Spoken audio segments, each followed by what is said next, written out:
Hello guys, welcome back to this channel. In this today's tutorial, I'm going to show you how we can create this rare top hack for free in Dress to Impress.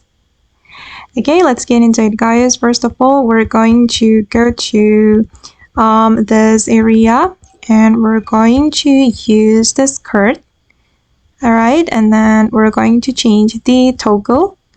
Go to the toggle and then you can choose the toggle tree and remove the belt and add layer.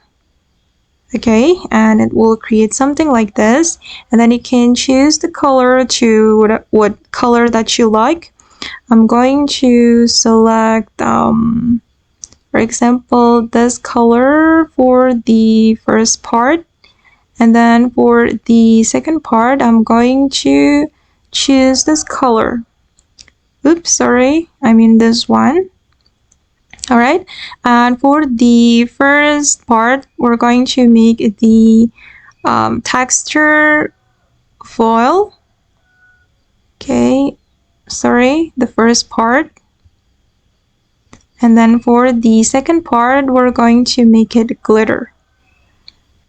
And this is the final result. Okay guys, and that's all the way to create this rare top trick for free in Dress to Impress. I hope this video will be useful for you. Thank you so much for watching and bye.